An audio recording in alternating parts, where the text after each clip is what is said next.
Answers from a Famous Ex-Atheist About God by Beyond Today writer Mario Segli.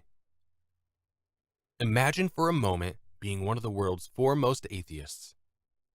You've basked in the fame of academic circles for 50 years and have written more than 30 books, many of which are hailed as hallmarks of atheistic thought.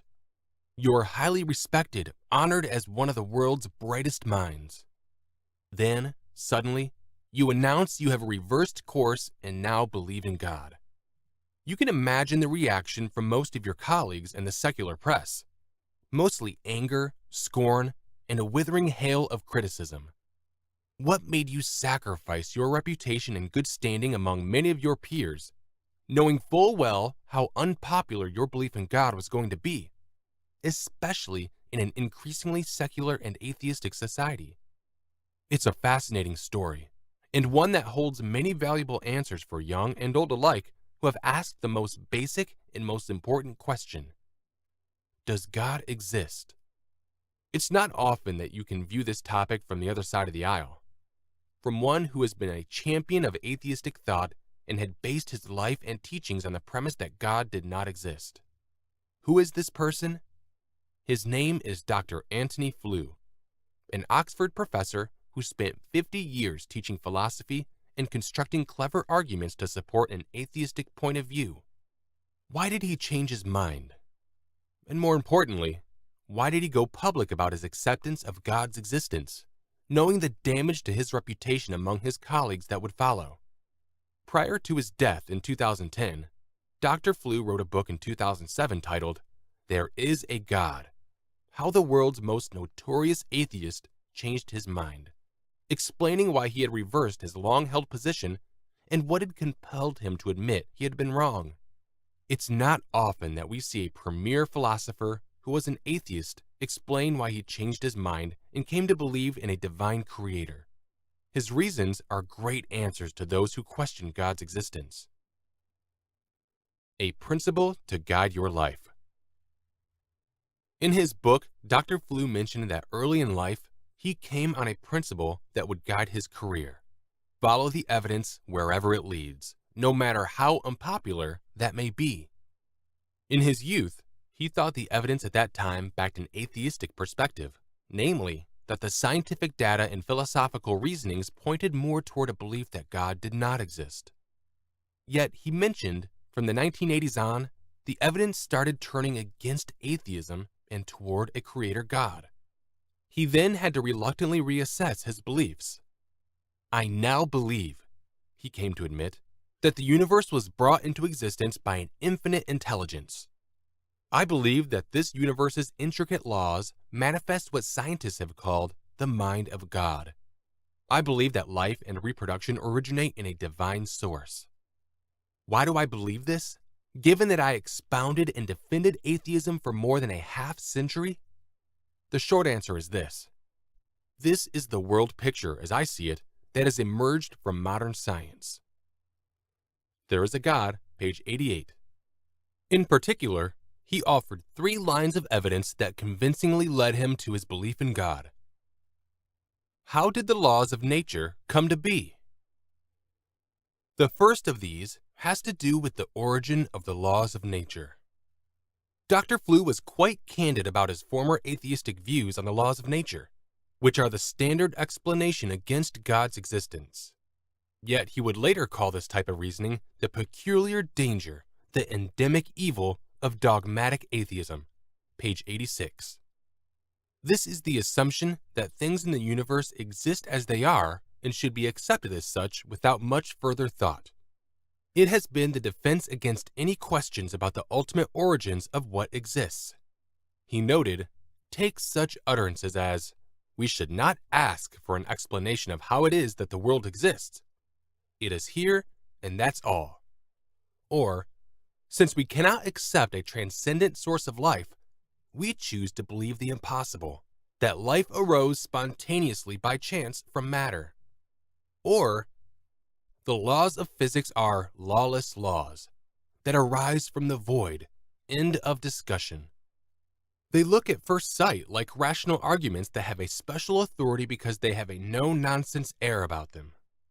Of course, this is no more sign that they are either rational or arguments. Page 87. As the growing body of evidence in science and technology pointed increasingly to a more theistic explanation of the universe, he asserted that these standard atheistic explanations were becoming antiquated and untenable. My departure from atheism was not occasioned by any new phenomenon or argument, he said. Over the last 2 decades, my whole framework of thought has been in a state of migration. This was a consequence of my continuing assessment of the evidence of nature. When I finally came to recognize the existence of a God, it was not a paradigm shift, because my paradigm remains. As Plato in his Republic scripted his Socrates to insist, we must follow the argument wherever it leads. Page 89. He admitted that the accumulation of the evidence in the last 2 decades now supported the existence of a creator God, and he had the courage, personal integrity, and humility to accept this conclusion, no matter how personally disagreeable it had been for him. He mentioned that the evidence dealing with the laws of nature increasingly indicated a superior mind was operating at a cosmic level. The leaders of science over the last 100 years, he wrote, along with some of today's most influential scientists, have built a philosophically compelling vision of a rational universe that sprang from a divine mind. As it happens, this is the particular view of the world that I now find the soundest philosophical explanation of a multitude of phenomena encountered by scientists and lay people alike. 3 domains of scientific inquiry have been especially important for me. The first is the question that puzzled and continues to puzzle most reflective scientists. How did the laws of nature come to be? Page 91. One of the most enigmatic aspects of the laws of nature is that these invisible forces act on matter and energy, but are not matter or energy themselves. For them to work, they had to be in place before matter and energy existed, and they are not tangible objects. To believe all these intricate laws that act in unison somehow appeared together at just the right time, with just the right force, without some organizing intellect behind them, defies logic. The important point, Flew brought out, is not merely that there are regularities in nature, but that these regularities are mathematically precise, universal, and tied together. Einstein spoke of them as reason incarnate. The question we should ask is how nature came packaged in this fashion. This is certainly the question that scientists from Newton to Einstein to Heisenberg have asked and answered. Their answer was the mind of God. Page 96. So, although it may not be well known, a number of cosmologists and physicists have admitted that the orderly laws of the universe point to something bigger and grander than the universe itself. Flew quoted numerous of these scientists, like the famous cosmologist Paul Davies, who affirms, "Science is based on the assumption that the universe is thoroughly rational and logical at all levels." Atheists claim that the laws of nature exist reasonlessly and that the universe is ultimately absurd. As a scientist, I find this hard to accept. There must be an unchanging rational ground in which the logical, orderly nature of the universe is rooted. Page 111. Flew concluded, those scientists who point to the mind of God do not merely advance a series of arguments or a process of syllogistic reasoning. Rather, they propound a vision of reality that emerges from the conceptual heart of modern science and imposes itself on the rational mind. It is a vision that I personally find compelling and irrefutable. Page 112. How did life originate from non-life? Flew's second line of evidence for a belief in God has to do with the great difference that exists between life and non-life.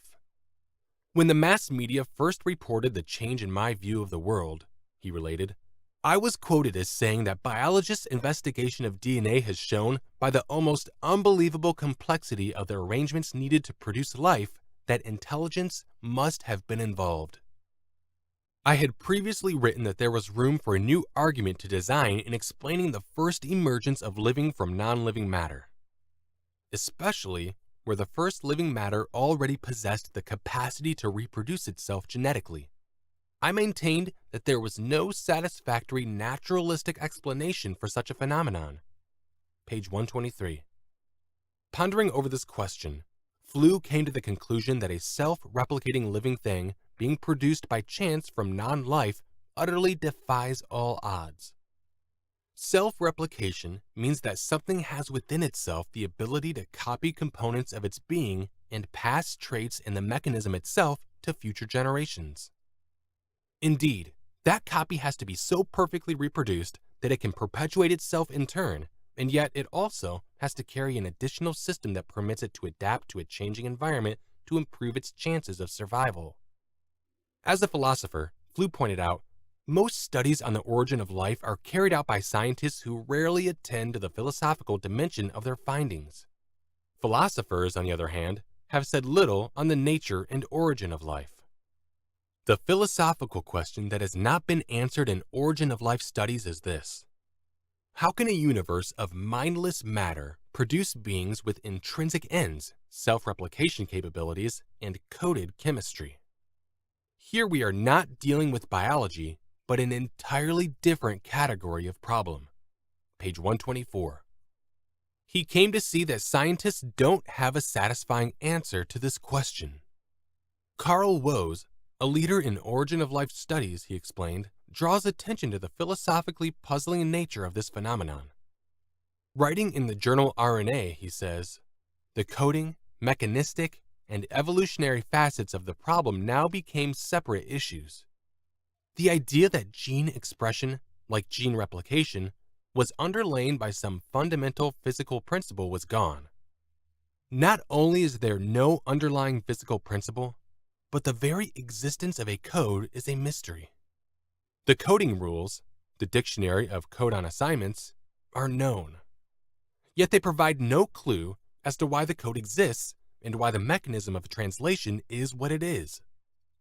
He frankly admits that we do not know anything about the origin of such a system. The origins of translation, that is before it became a true decoding mechanism, are for now lost in the dimness of the past. And I don't wish to speculate on the origins of tRNA, tRNA charging systems, or the genetic code. Pages 127 through 128. Although there is an increasing body of knowledge about how DNA and RNA work, scientists still don't have a clue about how all these coding systems originated, which Flew concluded do point to a superior intelligence at work. He asked, so how do we account for the origin of life? The Nobel Prize-winning physiologist George Wald once famously argued that we choose to believe the impossible, that life arose spontaneously by chance. In later years, he concluded that a pre-existing mind, which he posits as the matrix of physical reality, composed a physical universe that breeds life. This, too, is my conclusion. The only satisfactory explanation for the origin of such indirected, self-replicating life as we see on Earth is an infinitely intelligent mind. Pages 131 through 132. Did something come from nothing? Flew's third line of evidence is the very existence of the universe. In his early years, Flew believed that the universe had always existed, a popular belief at that time. If something had always been around, he reasoned, there was no need to bring up a creator to explain it. But new scientific discoveries made him question this premise and whether something could come out of nothing.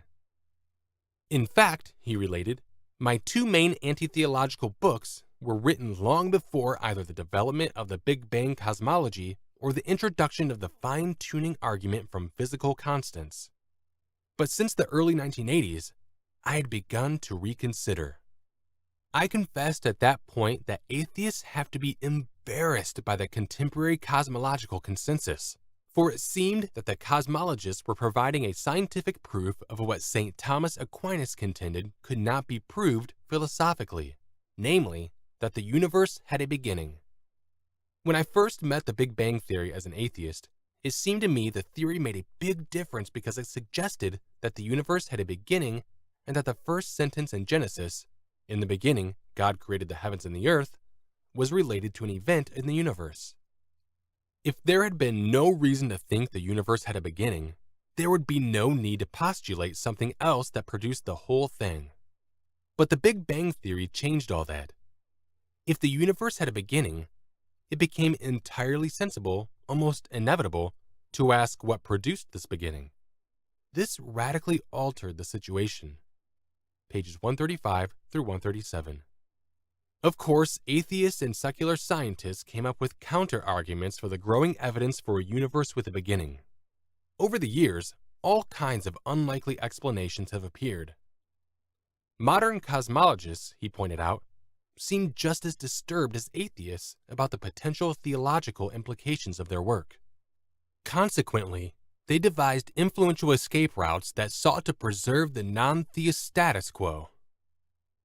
These routes included the idea of the multiverse, numerous universes generated by endless vacuum fluctuation events, and Stephen Hawking's notion of a self-contained universe.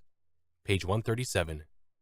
Flew found all these arguments to be desperate attempts and quite unconvincing. He concluded, "The three items of evidence we have considered in this volume, the laws of nature, life with its teleological or purpose-exhibiting organization, and the existence of the universe, can only be explained in the light of an intelligence that explains both its own existence and that of the world.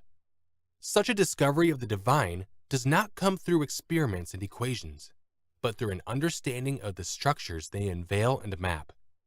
Page 155. Thus, the existence of a divine creator is a certain fact of logic. As Scripture attests, from the beginning, creation in its magnificence enlightens us to his nature. Creation itself makes his undying power and divine identity clear, even though they are invisible, and it voids the excuses and ignorant claims of these people who would deny him. Romans 1:20.